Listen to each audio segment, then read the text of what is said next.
The Vampire King's hand was impossibly gentle on her waist as the bedroom door closed behind them, and Zara Sinclair realized with sudden cold clarity that she had no idea what happened next. The wedding had been a blur of candles and blood wine and ancient vows spoken in languages she barely understood. 300 witnesses from the vampire court, a handful of terrified humans from the glassblowers' guild, and she'd stood there in cream silk and lace, trembling so hard the flowers in her bouquet had rattled. Yorath Nightborne, the vampire king of the eastern realms, had spoken his vows in a voice like dark honey and slipped a ring onto her finger that felt heavier than iron. Then he'd kissed her briefly, formally, and his lips had been cool against hers. Now they were alone. The chamber was enormous, all dark wood and velvet curtains, lit by what seemed like 1,000 candles. A massive 4-poster bed dominated the center, its sheets pristine white. Zara's heart hammered so hard she was certain he could hear it. Vampires could hear heartbeats from across a room. She'd learned that in the hasty 2-week preparation her father and the guild masters had given her before shipping her off to fulfill the treaty. "You're afraid," Yorath said. It wasn't a question. Zara forced herself to meet his eyes. They were pale, pale silver, almost colorless, set in a face of stark, unearthly beauty. His skin was white as alabaster, his hair long and equally white, falling past his shoulders.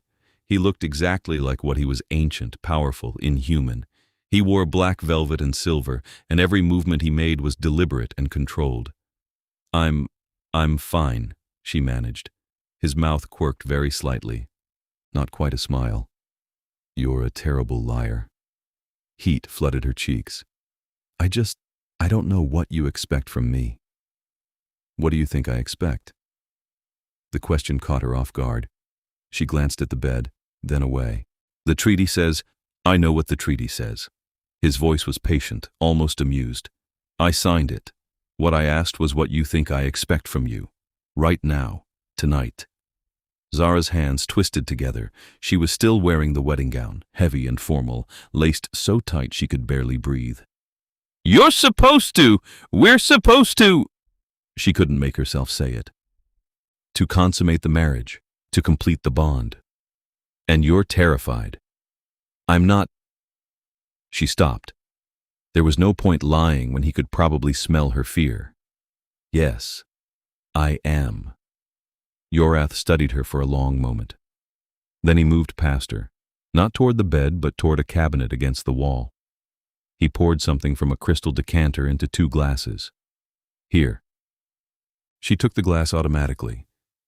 The liquid inside was deep amber, not the blood wine from the ceremony. Just wine. She sipped it and felt warmth spread through her chest. "Sit," he said, gesturing to a pair of chairs by the fireplace. I know what you thought." He settled into one of the chairs with fluid grace, cradling his own glass. "But I'm not particularly interested in betting someone who's shaking like a leaf." "Sit down, Zara." The use of her name, casual and direct, startled her into obedience.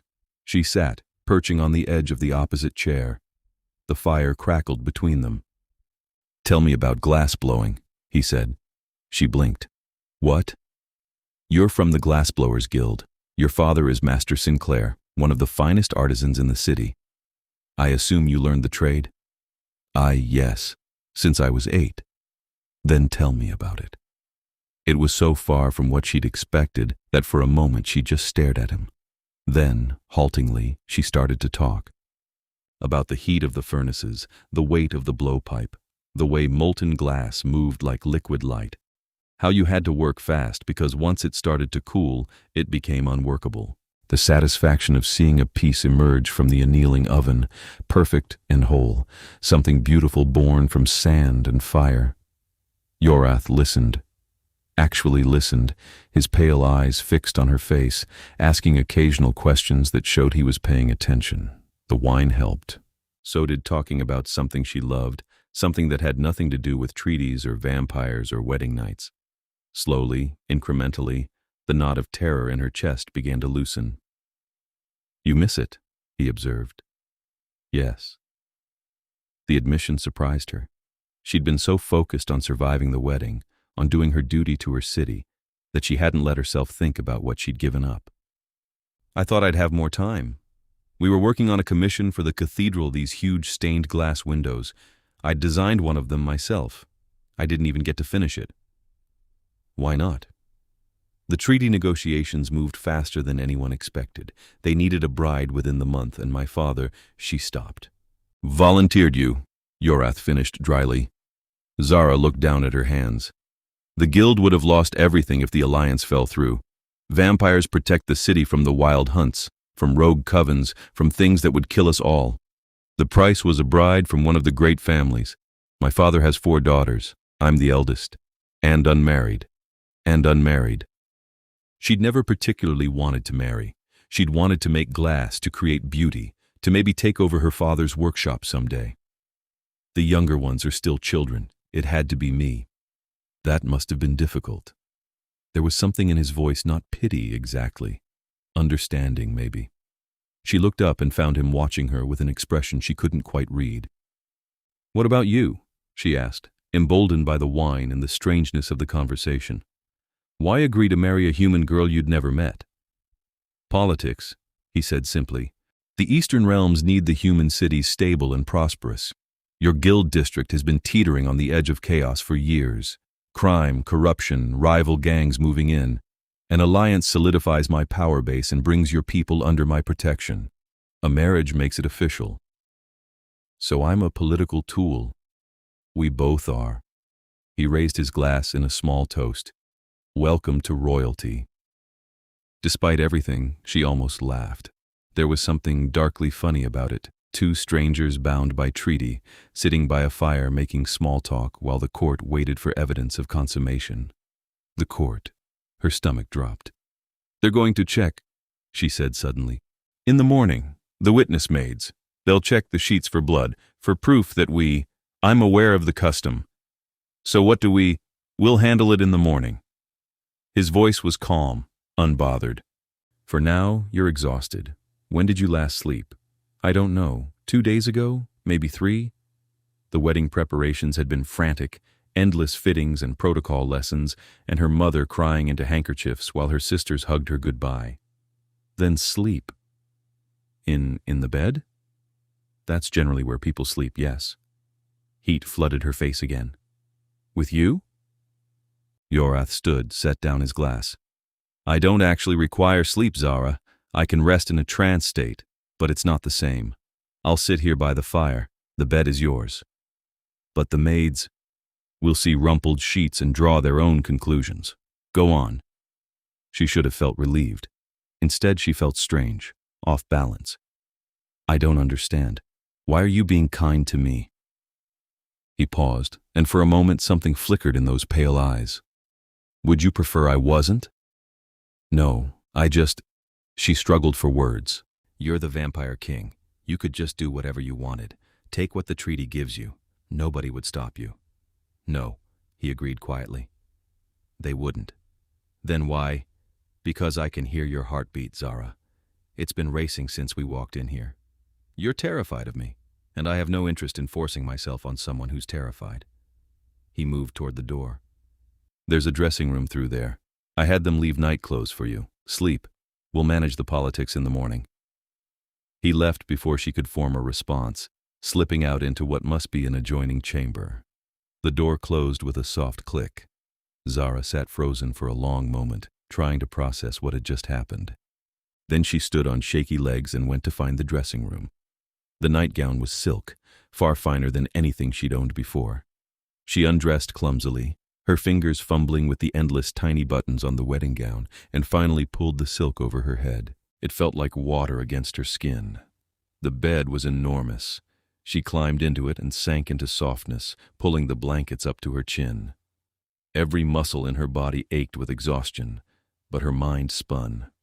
She stared up at the canopy overhead, embroidered with silver stars, and tried to make sense of the vampire king who'd spent his wedding night asking about glassblowing.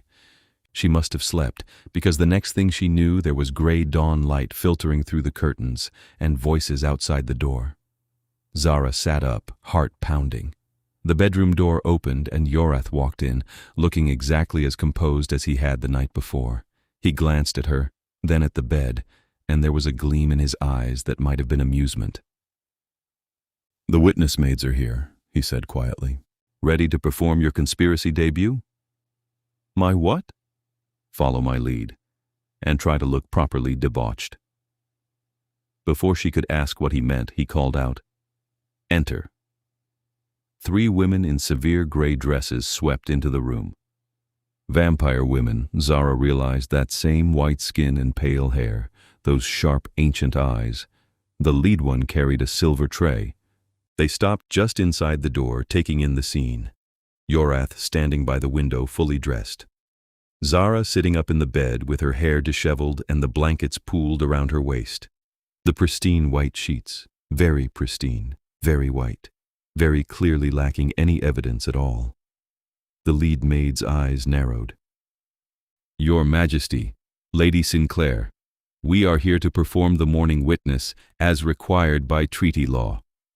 "Of course," Yorath said smoothly. "Please, proceed." The woman approached the bed. Zara's pulse hammered in her ears. This was it. They'd see, they'd know. The treaty would be void, and her city would lose its protection, and it would all be her fault. The maid pulled back the blankets with one efficient motion, examined the sheets, looked up with an expression of cold displeasure. "There is no blood." "No," Yorath agreed. "There isn't. The treaty requires consummation, physical proof of the union. There is none." Zara opened her mouth, but Yorath spoke first, his voice carrying that particular tone of bored aristocratic disdain she'd heard from him during the ceremony. "The treaty requires consummation. It says nothing about blood." The maid stiffened. "My lord, the bride was untouched. There should be. You're making assumptions about my bride's body and what it should or shouldn't do." He moved closer, and there was something dangerous in his casual grace now. "Unless you were present in this room last night, you have no grounds to make such claims." The woman's jaw tightened. "It is customary for there to be evidence." "Then perhaps my bride is not customary." His voice turned sharp. "Or perhaps the union was consummated in other ways. I wasn't aware I was required to provide you with explicit details of my wedding night. The treaty says blood consummation, which we achieved, unless you're calling your king a liar." The silence that followed was electric with tension. The 3 maids looked at each other. Zara barely dared to breathe. Then Yorath glanced at her and winked. Actually winked. The absurdity of it snapped something inside her. This ancient vampire king was playing a game of chicken with his own court officials and treating it like an amusing puzzle. And he expected her to follow his lead. "Fine. It's embarrassing enough being inspected like livestock," Zara said, trying to sound indignant rather than terrified. "Do you need me to describe exactly what happened? Because I'll spare you the details and simply confirm that my husband fulfilled his duties admirably." The lead maid's lips pressed into a thin line. She looked at the sheets again, then at Yorath, clearly calculating. A vampire king could not be openly challenged without cause, and if both parties claimed consummation had occurred, "Of course, your majesty, my lady, I will record that the union was completed as required." She inclined her head stiffly. "Congratulations on your marriage." They swept out with significantly less ceremony than they'd entered with. The door closed. Zara let out a breath she hadn't known she'd been holding, and looked at Yorath, who was now leaning against the window frame with an expression of supreme satisfaction. "That," she said shakily, "was insane. That was politics. They didn't believe you. They can't prove otherwise, which means it doesn't matter what they believe." He crossed to the bed and sat on the edge, looking at her with those pale, unreadable eyes. "We just bought ourselves time, but there's something you should know." "What?" "The treaty specifies blood consummation must occur within 1 lunar month of the wedding. If it doesn't, your city loses its protection and the alliance is void." The relief she'd felt drained away instantly. How long is a lunar month? 28 days, starting yesterday. 28 days. 4 weeks. Zara's hands twisted in the sheets. So we just postponed the inevitable. Perhaps. Perhaps? Yorath stood, moved toward the dressing room. Get dressed. I'll have breakfast sent up. We have a month to figure out our next move. Our next move? You're a vampire king. Can't you just change the treaty? Void that clause? He paused in the doorway. The treaty was signed by 7 houses and witnessed by the conclave. I can't simply rewrite it on a whim without looking weak or breaking my word, both of which I'd rather avoid. Then what do we do? We, he said, and there was something almost warm in his voice, become very good at conspiracy. Get dressed, Zara. Welcome to your first day of marriage. The breakfast that arrived was more food than Zara had seen in a month, pastries and fruit and delicate sandwiches, plus a silver carafe of coffee that smelled like heaven. Yorath didn't eat, of course, but he sat across from her at the small table and watched with apparent interest as she worked her way through a croissant. Tell me about the treaty, she said. The actual details. I only know what my father told me, and he's not exactly politically minded. The basics are simple. In exchange for protection from supernatural threats, your guild district provides certain resources, particularly specialty glass for vampire establishments that need sun-filtering windows. And the alliance is sealed by marriage to demonstrate the strength of the bond between our peoples. And the consummation requirement? Blood consummation specifically, a vampire bonding ritual that involves an exchange of blood during intimacy. It creates a permanent connection between the two parties. The vampire can sense their partner's emotions, location, general well-being. The partner becomes immune to vampire compulsion and ages much more slowly. Zara set down her cup. You'd be connected to me for the rest of my life. Yes. And if we did it, you could feel what I feel. Know where I am? In broad strokes. It's not mind reading. More like an awareness. A tether. She tried to imagine it, this powerful, ancient being perpetually aware of her, tethered to her thoughts and feelings. It should have been terrifying. Somehow it was worse than terrifying. It was intimate. And if we don't do it within the month, she said slowly, the treaty is void. The protection ends, and the wild hunts come back. Yorath inclined his head. The wild hunts, rogue covens, blood witches, all the things that used to slaughter humans by the dozen before we established order.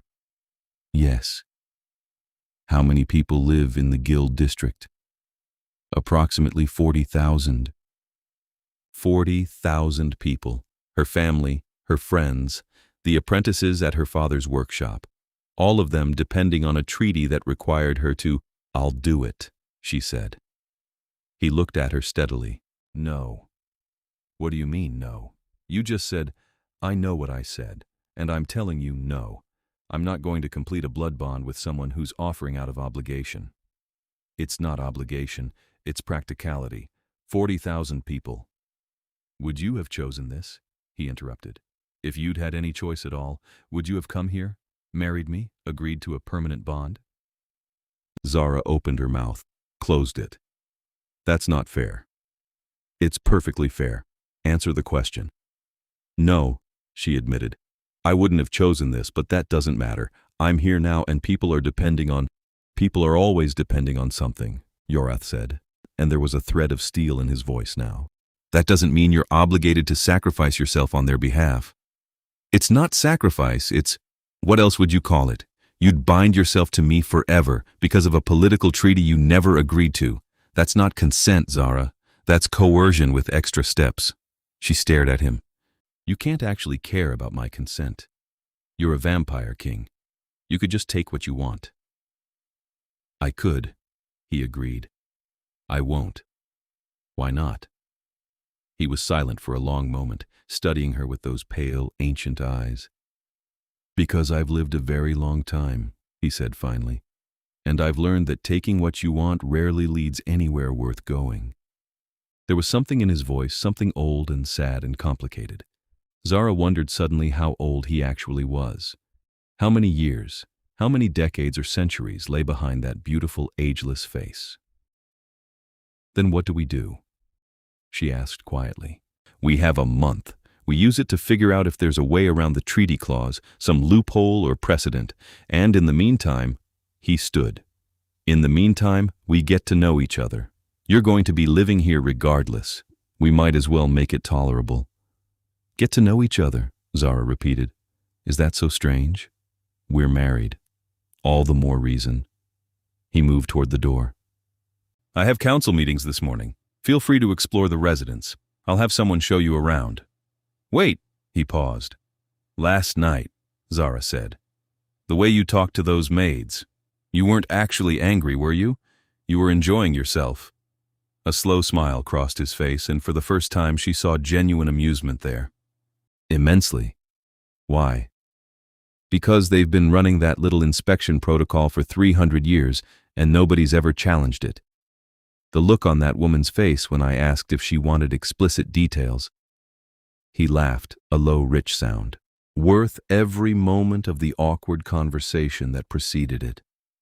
Despite everything, Zara felt her own mouth twitch. You're completely unhinged. I'm a vampire king, darling. It comes with the territory.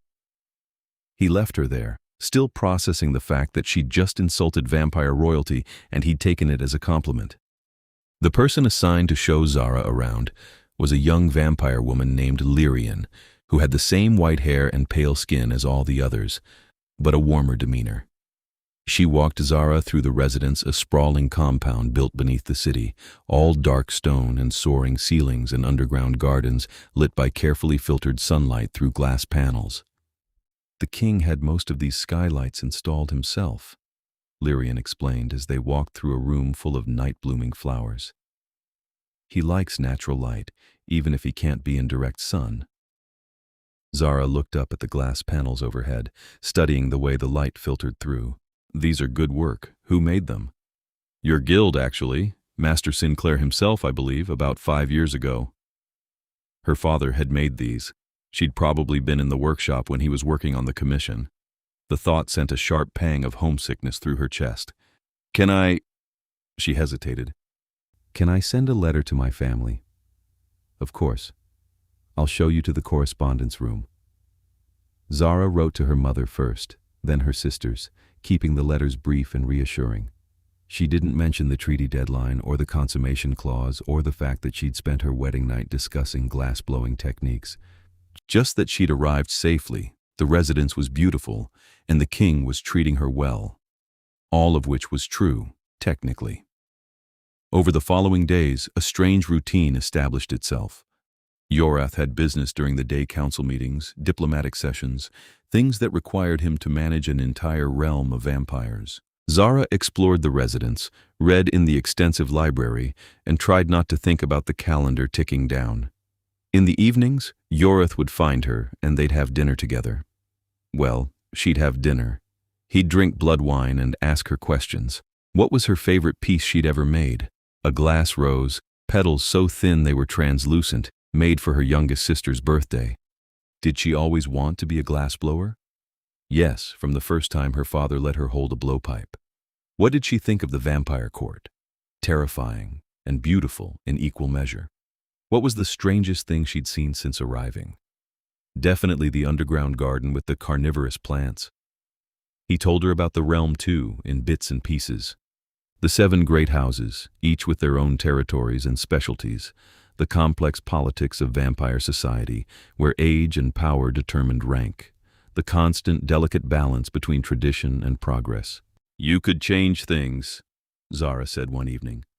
They were in his study, her curled up in an armchair with a book, him working through a stack of correspondence. If you wanted to, you're the king. A king who rules by consent of the houses, he corrected. Push too hard and I'll have a rebellion on my hands. Have you ever had a rebellion? Twice. Once when I was very young and made the mistake of thinking authority meant I could ignore tradition. Once about 100 years ago when a rival house decided they wanted the throne. What happened? The first time, I learned a very painful lesson about the limits of power.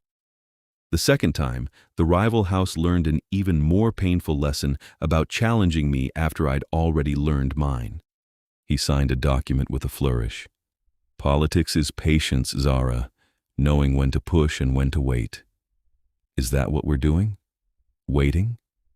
He looked up from the papers, pale eyes meeting hers. I have researchers looking into every treaty signed in the last 500 years. If there's a precedent for modifying a consummation clause, we'll find it. And if there isn't, then we'll create one. 2 weeks after the wedding, Yorath took her to the artisan quarter of the vampire city, a sprawling section of the underground realm filled with workshops and studios. The sounds of hammering, grinding, and furnace roar echoed off stone walls. I thought you might be getting restless, he said. There's a glass studio here. The artisan is named Cassius. He's only about 200 years old, positively young by our standards, but quite talented. The studio was smaller than her father's, but well equipped. Cassius himself was a slight man, with the typical white hair pulled back in a knot, wearing heavy protective gear. He looked up when they entered and immediately bowed. Your Majesty, my lady. Cassius, this is my wife, Zara. She's a glassblower. I thought perhaps you two might find common ground. Cassius's eyes lit up. You work glass? Truly? Since I was 8, Zara said, moving closer to examine the piece he'd been working on, a delicate vase with a spiral pattern. This is beautiful work. How do you get the spiral so precise? He launched into an explanation of his technique, and within minutes they were deep in discussion about temperature control and color fusion. Yorath watched from the side, saying nothing, but Zara was aware of his presence. When she glanced over at one point, she found him looking at her with an expression she couldn't quite name. Something soft, something that made her heart do a strange little flip. You should try it, Cassius said, gesturing to the furnace. If you'd like. Zara looked at Yorath. He nodded. Go ahead. I'd like to see you work. She stripped off her formal jacket, accepted the protective gear Cassius offered, and approached the furnace. The heat hit her like a physical thing, familiar and welcome. She gathered molten glass on the blowpipe, feeling the weight of it, the way it moved. Then she began to blow, slowly, carefully, shaping the gather into a sphere. It felt like coming home. She worked for over an hour, making a simple bowl, nothing fancy but clean and well-proportioned. When she finally set it in the annealing oven to cool, she was flushed and sweating, and happier than she'd been since the wedding. Yorath was still there, watching. You're very good. I'm adequate. Don't diminish your skill. It's impressive. On the walk back to the residence, he was quiet. Zara glanced at him sideways. Thank you for taking me there. You were miserable, I could hear it. You could hear my misery? Your heartbeat changes when you're unhappy. He paused. Quieter, heavier. Today in the studio, it was different. She shouldn't have been surprised that he paid that much attention. Everything about him suggested a man who noticed details, who watched and calculated and understood. It should have been invasive.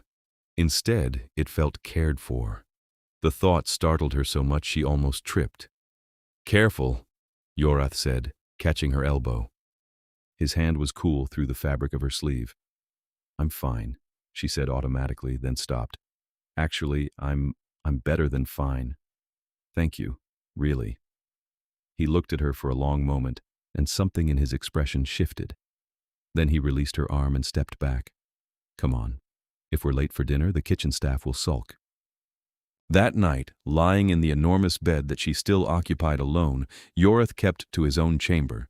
Though she often heard him moving around in the adjoining room, Zara stared up at the canopy and tried to make sense of what was happening. She'd come here expecting a monster, a tyrant who would take what he wanted and discard her humanity in the process.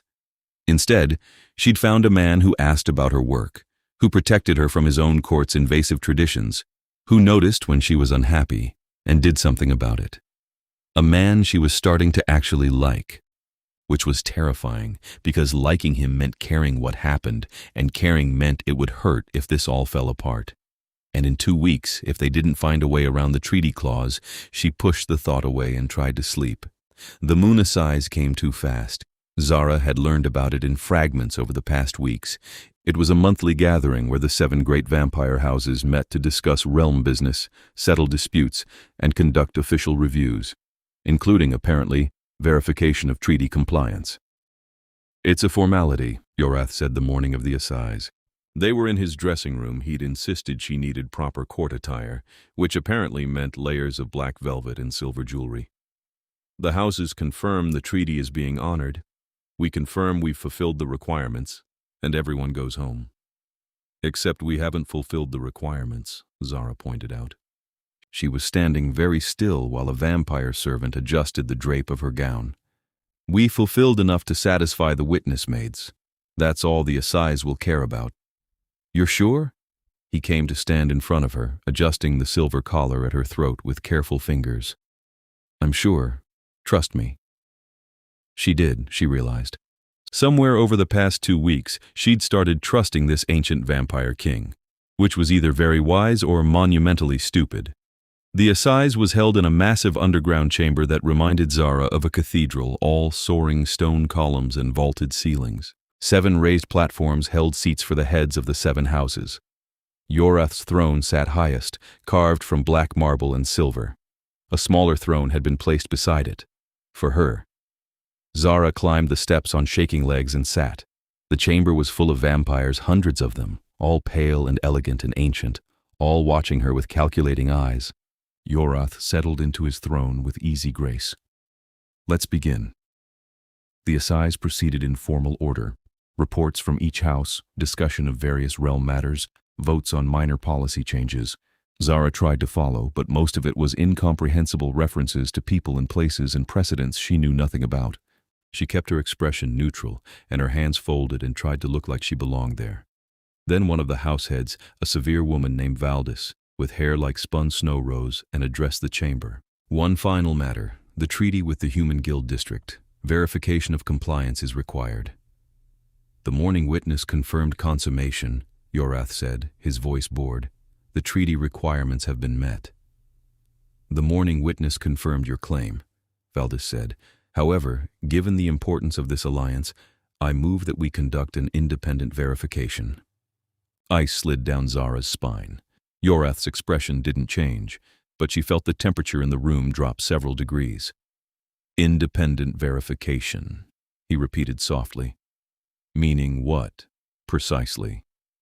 "A truth reader, to confirm that blood consummation has actually occurred." The chamber went very, very quiet.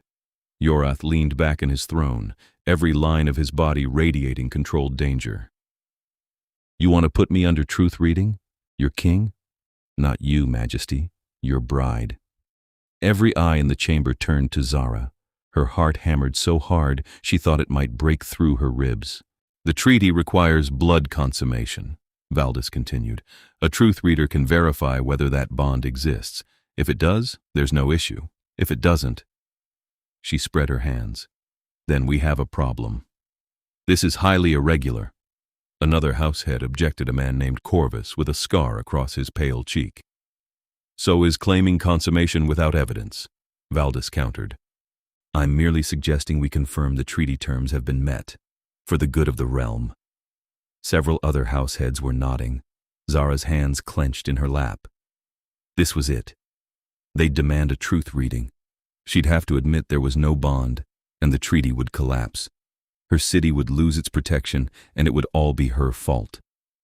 "Very well," Yorath said. Zara's head snapped toward him. He met her eyes very briefly, and she saw the calculation there. The command. "Trust me." "Bring in a truth reader," he continued. "Let's settle this once and for all." The truth reader was an ancient vampire named Erasmus, bent with age, eyes clouded white.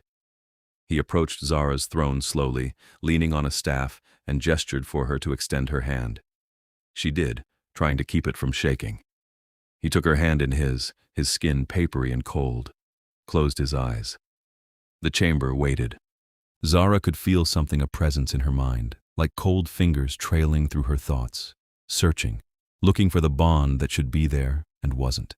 She thought of Yorath, of the way he'd held her that first night, patient and careful, of the conversations over wine, The visits to the glass studio, the way he noticed when her heartbeat changed, of the trust that had built between them, slow and fragile and real, not a blood bond, but a bond nonetheless. Erasmus opened his eyes. There is no formal blood bond present. The chamber erupted. Valdis was on her feet instantly. The treaty is void. They've lied to us all. I'm not finished, Erasmus said sharply, and the room quieted. He still held Zara's hand, his clouded eyes fixed on her face. There is no blood bond, but there is something else, a connection forming. Early stages, he paused, head tilting. They've been bonding, slowly, in the human way. The human way is irrelevant, Valdis snapped.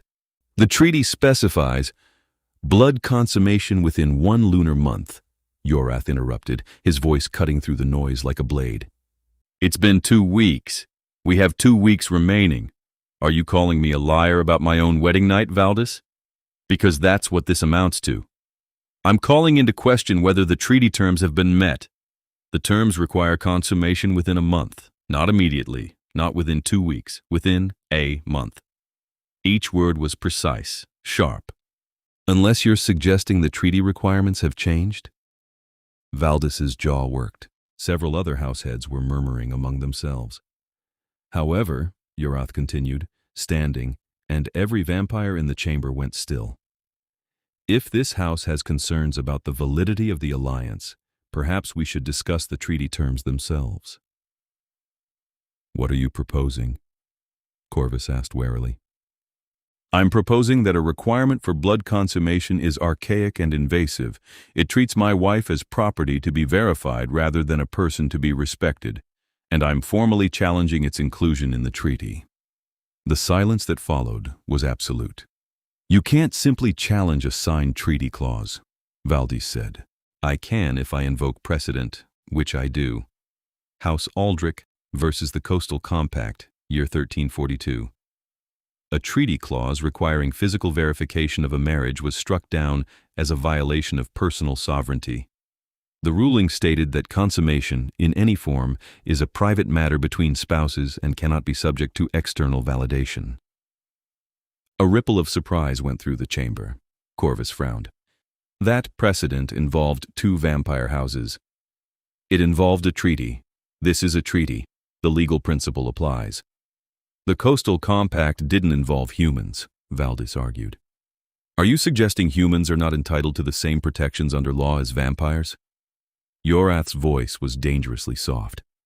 Because that's a very different conversation, and one I suspect several human allied houses would be very interested in having. More murmuring. Zara sat frozen, watching him work. He wasn't asking permission. He wasn't explaining himself. He was dismantling their objections piece by piece, using their own laws against them, and doing it with perfect calm authority. I move, he said, that the consummation clause be struck from the treaty between the Crown and the Guild District. The marriage has been completed. The alliance stands. What happens between my wife and myself is our business, not the realm's. The clause was included for a reason, Valdis said, to ensure the strength of the bond. The bond is forming, Erasmus interrupted quietly. I felt it. They're bonding. It's real, just slower, more human. Yorath glanced at the old truth reader, and something passed between them. Understanding, perhaps. Respect. The motion is on the floor, Corvus said. We require a vote. All in favor of striking the consummation requirement from the treaty?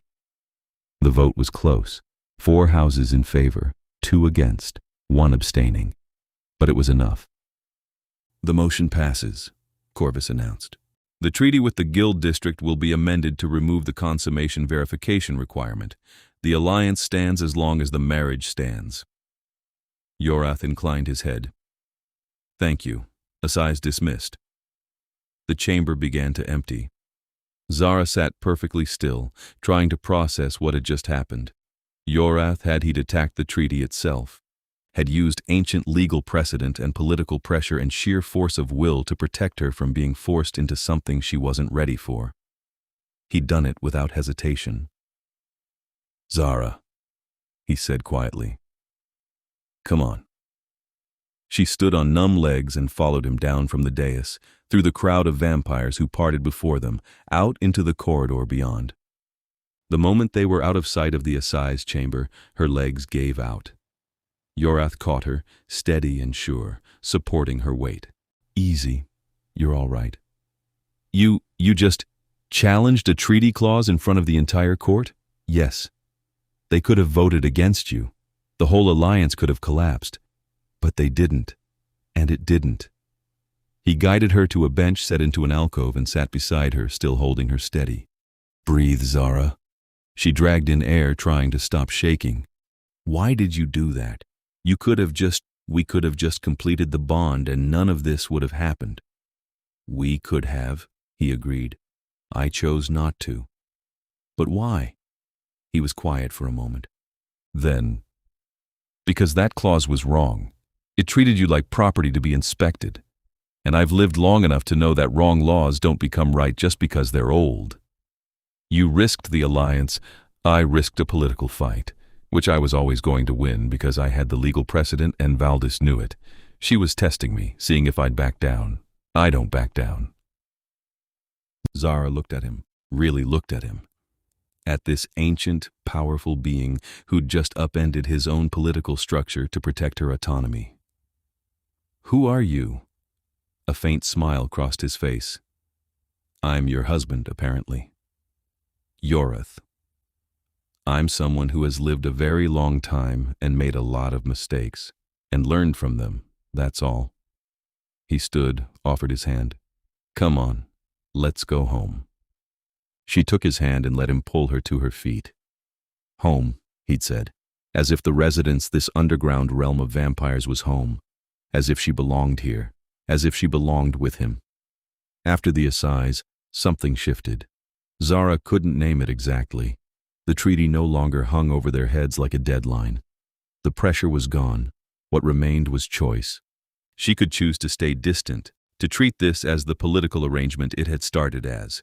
Keep things formal and safe and emotionally neutral. Or she could choose to keep opening up to this strange, complicated man who'd defended her in front of his entire court. One evening, a week after the assize, she found Yorath in the library.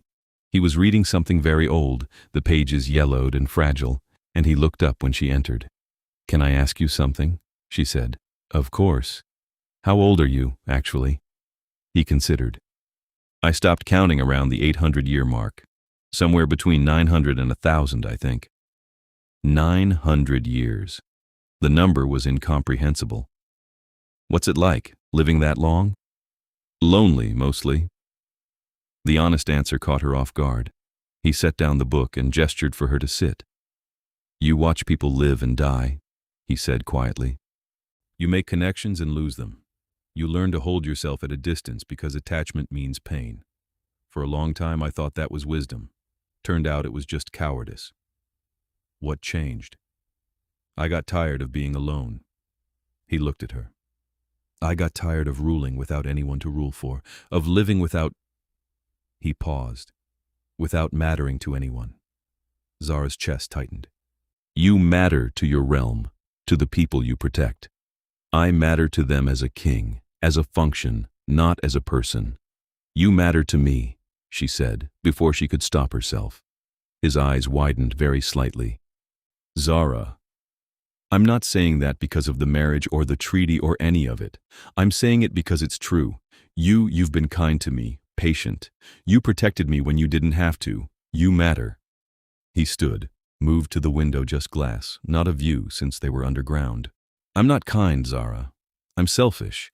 I wanted to know you. The real you, not just the frightened girl I'd married. So I waited. That's not selfish, isn't it? I could have completed the bond that first night, fulfilled the treaty, kept everything simple. Instead, I made it complicated because He stopped. Because what? Because I liked talking to you, he said simply. I liked watching you light up when you talked about glass. I liked the way you challenged me, the way you weren't afraid to call me unhinged to my face. I wanted more of that. That's selfish. Or, Zara said, standing, moving closer, it's human. He laughed, a short sound. I'm not human. No, but you're not just a vampire king either. You're... She struggled for words. You're Yorath.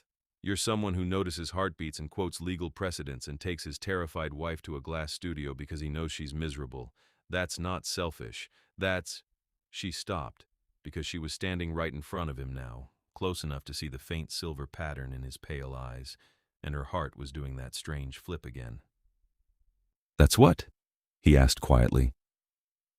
That's why I'm falling in love with you, she said. The silence that followed felt enormous. Yorath stared at her, and for the first time since she'd met him, he looked completely unguarded, vulnerable. You can't, I can, I am. Now that she'd started, the words came easier. I didn't plan to. I thought I'd do my duty and tolerate you, and that would be enough. But you're not tolerable, Yorath. You're impossible to ignore. You're brilliant and infuriating, and you care so much while pretending you don't, and I can't. I can't keep pretending I don't feel this.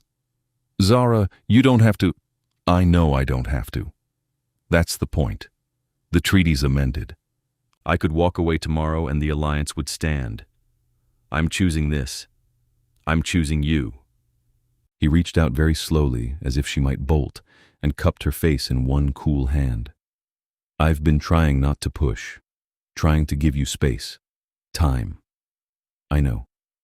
I wanted you to choose freely, without obligation. I know, she said again.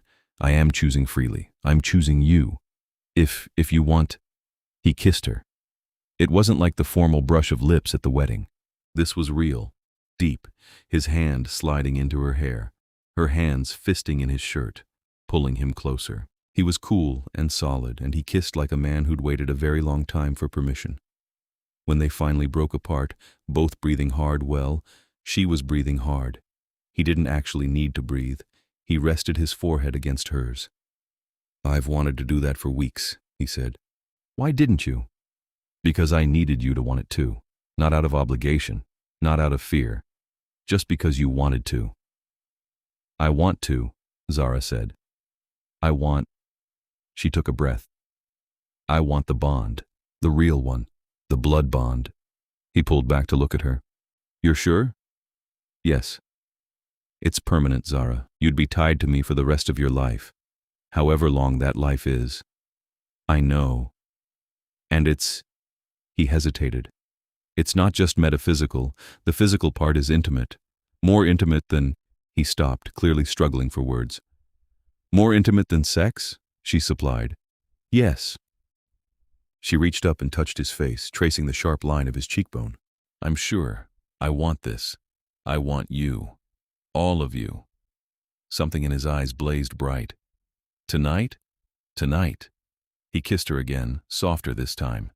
Then tonight, on our terms. No deadlines, no treaties. Just us. They went to his chamber, the one he'd been sleeping in, not the formal bridal suite. It was smaller, more personal, full of books and papers and the lived-in clutter of someone who actually used the space. Zara looked around, taking it in. This was where Yorath actually existed when he wasn't being the king. Nervous? He asked. Yes, but not afraid. Good. He began lighting candles, dozens of them, until the room glowed soft and warm. I want you to understand what's going to happen. The bond requires an exchange of blood during intimacy. I'll bite you here. He touched the side of her throat. And you'll drink from me. The blood exchange creates the connection. Will it hurt? The bite? No, it... He paused. It's supposed to feel good, overwhelming but good. Supposed to? I've never actually done a bonding before. That surprised her. Never. I told you, I kept myself distant. Bonding means commitment. I've never wanted... He stopped, then continued quietly. I've never wanted it until now. Zara's heart ached with the trust implicit in that admission. This ancient king had lived centuries without bonding, and he was choosing her, choosing this. Show me, she said. He came to her slowly, deliberately, giving her every chance to change her mind. slid his hands into her hair, tilted her head back, pressed his mouth to her throat just above her pulse. Not biting yet, just there, his breath cool against her skin. "Last chance," he murmured against her throat. "Once we start." "I love you," Zara said. "I want this." She felt him smile against her skin. Then his fangs slid in, sharp and precise, and the world went white. It didn't hurt. It was God. He'd been right. It was overwhelming. Pleasure crashed through her in waves, building and building, his arms tight around her waist, holding her up. She felt his presence in her mind, a bright silver thread connecting them, and then she felt his emotions' desire. Yes, but underneath it a flood of tenderness so profound it made her gasp. He loved her. He'd been falling for her just as hard, just as helplessly, and he'd hidden it because he wanted her to choose freely. The thread between them blazed brighter. Then he was pulling back, breaking the skin of his own wrist with his fangs, pressing it to her mouth. "Drink." She did. His blood was strange, cool and sweet and metallic, but the moment it touched her tongue, the connection exploded into full brilliance. She could feel him everywhere, his presence wrapped around her mind and heart, and she could feel herself reflected in him, precious and protected and loved beyond measure. The bond snapped into place with an almost audible click. Yorath made a low sound and pulled his wrist away, kissing her hard. She kissed back, dizzy and euphoric, her hands tangling in his white hair. "Mine," he said against her mouth. "You're mine now. Forever." "Yours," she agreed. "And you're mine." "Yes, always." He scooped her up, carried her to the bed, and they spent the rest of the night learning each other in every way that mattered. When dawn came, when the first gray light started filtering through the glass panels overhead, Yorath held her close and traced idle patterns on her shoulder. "How do you feel?" he asked. "Like I can feel your heartbeat in my chest. Or, wait, do you have a heartbeat?" "Technically, yes. Very slow. You'll get used to it." She concentrated, and yes, there it was, a slow, steady pulse that wasn't hers. "This is so strange." "Strange bad or strange good?" "Strange perfect." She looked up at him. "I can feel you. You're content, happy." "Very happy," he confirmed. He brushed hair back from her face. "I should let you sleep." "Not yet. Talk to me." "About what?" "Anything, everything. I want to know all of it. All the things you've seen, all the years you've lived." So he talked, and she listened, feeling his presence in the back of her mind, warm and steady and real. And when she finally drifted off, she fell asleep knowing she was exactly where she belonged. The days that followed were strange and wonderful. The bond hummed between them constantly, a background awareness that grew more natural with time. Zara could sense Yorath's location, his general emotional state. She knew when he was in a tedious council meeting and when he was genuinely concerned about some realm matter. In turn, he always knew when she was in the glass studio, content and focused, or when she was overwhelmed by the court politics she was still learning to navigate. It should have been invasive. Instead, it felt like safety. She settled into life at court, learned the names and politics of the 7 houses, started making glass pieces in Cassius's studio, small things at first, then more ambitious projects. Yorath commissioned a set of windows for the residence's main hall, and she designed them herself, panels of colored glass depicting the guild district above and the vampire realm below, connected by light. The court noticed. Some of the vampires thawed toward her, recognizing her not just as a political necessity but as a person with actual skill. Others remained cold, but Yorath's presence at her side made it clear that disrespecting her meant disrespecting him. And then, 3 months after the bonding, Valdis requested a private audience. Zara met her in one of the residence's smaller receiving rooms. The househead sat stiff and formal, her pale eyes calculating. "Lady Sinclair," she said, "thank you for agreeing to meet." "Of course." Zara settled into a chair across from her, trying to project confidence she didn't quite feel. "What can I do for you?" "I owe you an apology." That was unexpected. Zara blinked. I'm sorry? At the Munisai's, I pushed for verification of the bond. I questioned your marriage in front of the entire court. It was... Valdis's mouth tightened. It was politically motivated and personally invasive. I apologize. Zara studied her. Why are you telling me this? Because I was wrong. The bond you and the king have formed is... She paused. It's changing him. He's more engaged with the realm, more decisive, happier, and that makes him a better king, which makes the realm stronger. I was foolish to try to interfere. You thought I was a political liability. I thought you were a human girl being used for political gain. I thought he would complete the bond out of obligation and regret it later. I was... Another pause. I was trying to protect him from a bad decision. I see now that I was wrong. There was something almost painfully honest in the admission. Zara felt some of her wariness ease. You care about him, the king. I've served House Nightborne for 400 years. I remember when Yorath took the throne. He was different then, harder, more isolated. I've watched him build walls for centuries. You're the first person I've ever seen him let in. Valdis met her eyes. That terrified me. Vulnerability in a king is dangerous. And now? Now I think perhaps some kinds of vulnerability are worth the risk. Zara didn't know what to say to that. Finally, thank you for telling me. Valdis stood. One more thing. There's a faction in House Aldrich that's been making noise about the human alliance. They think it makes us look weak. I wanted you to be aware. Does Yorath know? I'm sure he does. He knows everything. But... A slight smile crossed the woman's face. Perhaps you might mention it anyway. He tends to listen to you in ways he doesn't listen to his counsel. After Valdis left, Zara sat for a long moment, processing. Then she reached for the bond, that silver thread connecting her to Yorath, and sent a pulse of inquiry down it. The response came back immediately, a sense of question, of attention turning her way. She followed the bond through the residence until she found him in his study, reviewing reports. He looked up when she entered and smiled. Valdis apologized to me, Zara said. Yorath's eyebrows rose.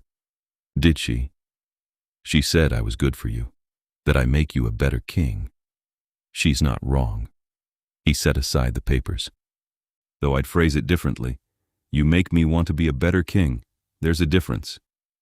Zara came around the desk and leaned against it. She also mentioned some faction in House Aldrich causing trouble. Ah, yes. They're unhappy about the human alliance.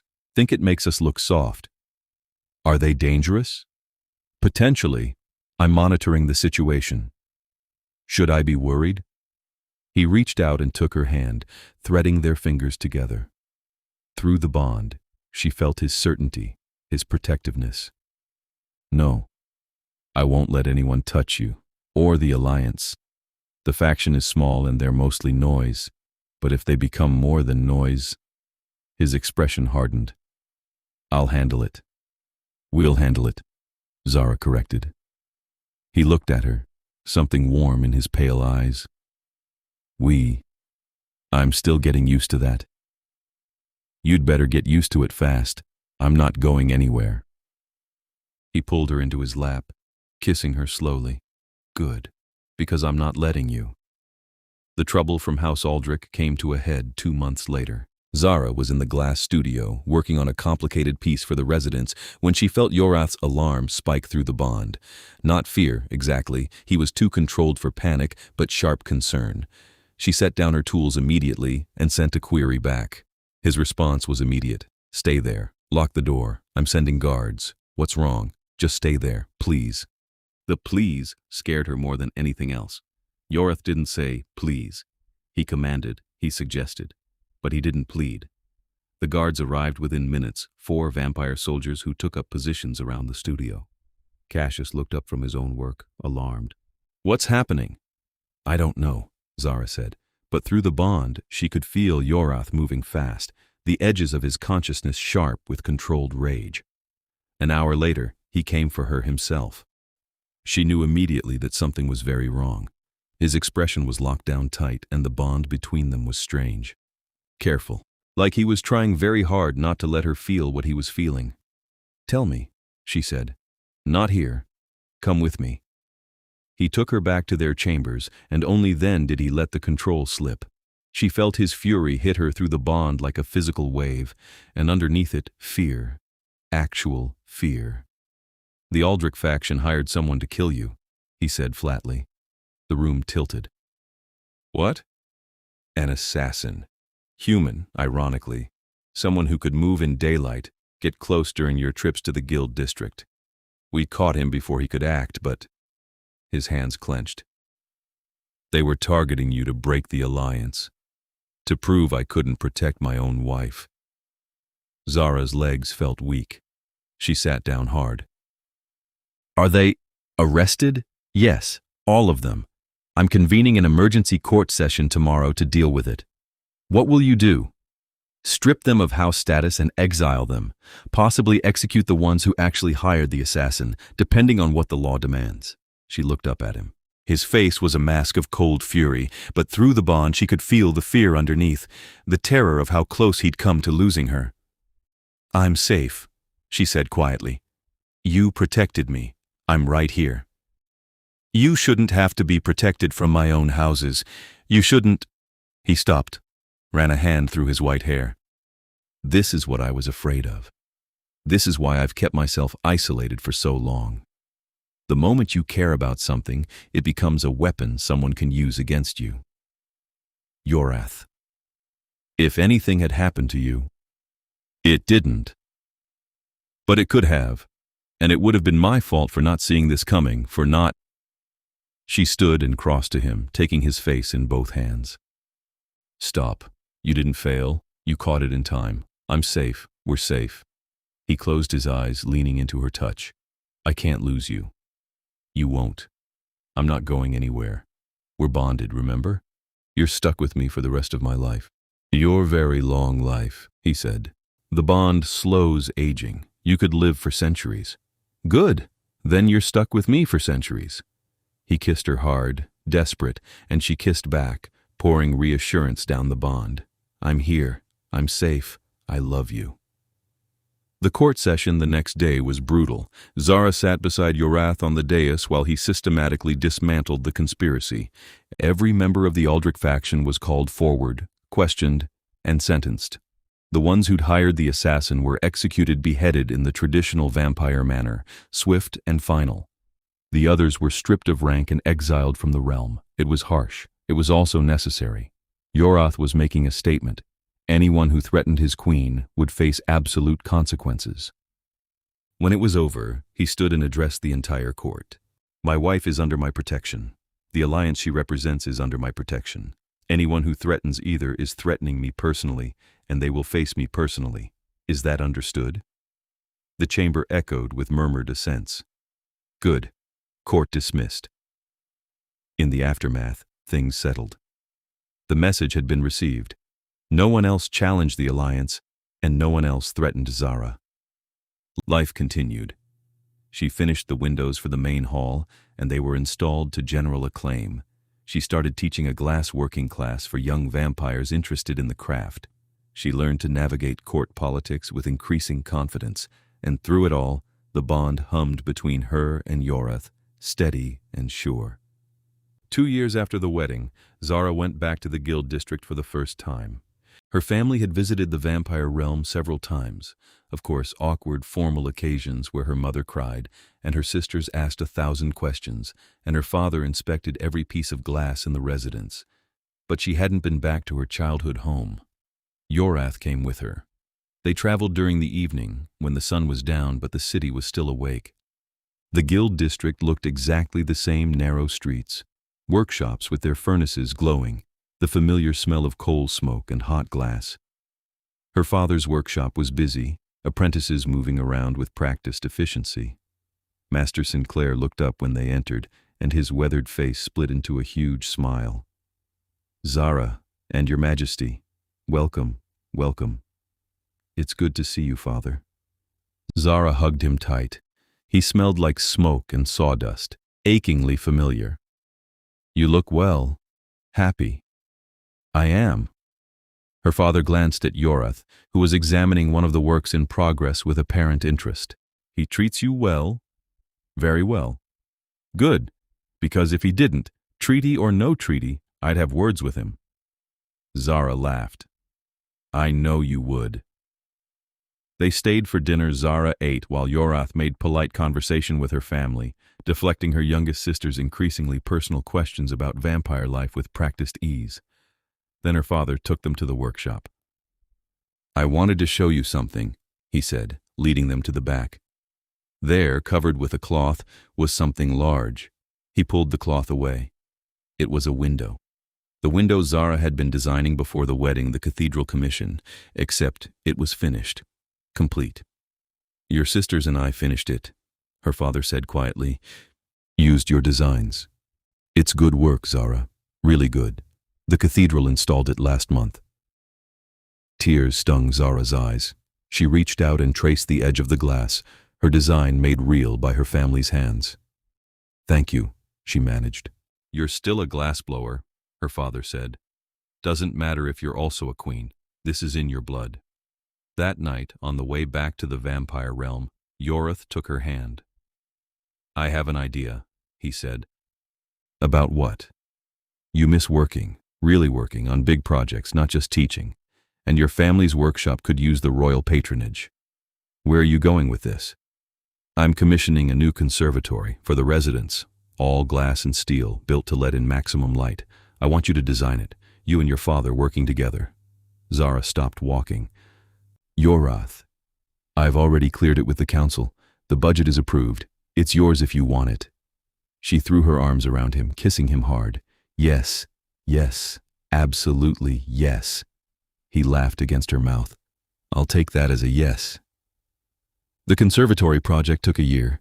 Zara and her father worked together, designing something that had never been built before, a structure that combined vampire architecture with human glassworking techniques, creating a space that could exist in both worlds. Curved glass panels, reinforced steel frames, filtered sunlight that was safe for vampires but still bright enough for plants. It was beautiful. It was impossible. They built it anyway. The dedication ceremony was held on a spring evening, with representatives from all 7 vampire houses and half the guild district in attendance. The conservatory soared above them, all light and glass and growing things, a bridge between the world above and the world below. Yorath gave a speech about alliance and cooperation. Zara's father talked about the honor of working on such a project. And Zara looked around at the space she'd created, at her family standing proud, at the vampire court that had become hers, at Yorath beside her with his hand in hers and his presence steady in her mind through the bond. 3 years ago, she said, I came here terrified. I thought I was a sacrifice, a political tool. I thought I'd lost everything I cared about. But I was wrong. I didn't lose anything. I found something I didn't know I was looking for. She looked at Yorath. I found home. Not a place, but a person. Someone who saw me not as a bride or a treaty or a duty, but as myself. Someone who gave me time to choose, and space to grow, and trust when I needed it most. She turned back to the assembly. This conservatory is what we can build when we work together, when we see each other as people, not just as human or vampire, when we choose connection over fear. I hope, her voice caught. I hope it stands for a very long time. The applause was thunderous. Later, when the crowds had dispersed and it was just the 2 of them in the conservatory, Yorath pulled her close. That was a good speech, he said. I meant every word. I know you did. He kissed her temple. I have something for you. Another commission? Because I'm still recovering from this one. Not a commission, a gift. He reached into his pocket and pulled out something small, wrapped in cloth. Zara unwrapped it carefully. Inside was a glass rose, delicate and perfect, each petal translucent in the light. You said your favorite piece was a glass rose you made for your sister, Yorath said quietly. I commissioned Cassius to make one for you. He said it took him 3 months to get it right. She held it up, watching the light refract through it. It was exquisite. It's beautiful. So are you. She set the rose down carefully and turned to face him fully. I love you. I know I tell you that every day, but I need you to know I would choose this. Choose you every single time. Even knowing everything I know now, even with the danger and the politics and the fact that your court tried to have me killed that one time. He winced. Could we maybe not bring that up? Even with all of it, I would choose you. You're the best thing that ever happened to me. His arms came around her, holding her close. You're the only thing that's ever made me glad I'm immortal. Because it means I get to keep you for a very, very long time. How long do humans with the bond usually live? Centuries, typically. You'll age, but slowly. We'll have, he calculated, probably at least 400 or 500 years, maybe more. 400 years with him. 400 years of this, of love and partnership and building things together. The thought was dizzying and wonderful. Then we'd better get started, she said. He laughed. Started on what? On everything. On all of it. On the life we're going to build. So they did. Over the years that followed, they built a life that spanned both worlds. Zara became not just a queen, but a bridge between the vampire realm and the human city above. She expanded the glassworking program, training both human and vampire artisans. The conservatory became a meeting place, neutral ground where both peoples could gather. The alliance strengthened, trade increased, the borders between the worlds grew more permeable, more integrated, and through it all, the bond hummed between them, constant, unbreakable, the foundation on which everything else was built. 50 years after their wedding, Zara stood in the conservatory, their conservatory, the space that had started everything, and looked up at the glass ceiling. She was older now, or looked it. Gray streaked her dark hair, and fine lines marked the corners of her eyes, but she felt strong, vital, alive. Yorath came up behind her, slipping his arms around her waist. He looked exactly the same as he had that first night, pale and beautiful and ageless. What are you thinking about? He asked. That first night, when I was so terrified I could barely speak. And I asked you about glassblowing. And everything changed. She leaned back against him. Do you ever regret it? Taking things slow, fighting the treaty, all of it? Never. Not once. He turned her to face him. You gave me a reason to be more than just a king. You gave me everything. You gave me choice, she said, when I had none. That's everything too. He kissed her, slow and deep, and the bond between them blazed bright with love and trust and joy. They had centuries ahead of them still, centuries to build, to create, to love. But in that moment, under the glass ceiling that connected two worlds, they had everything they needed. Each other, and the life they'd chosen, together.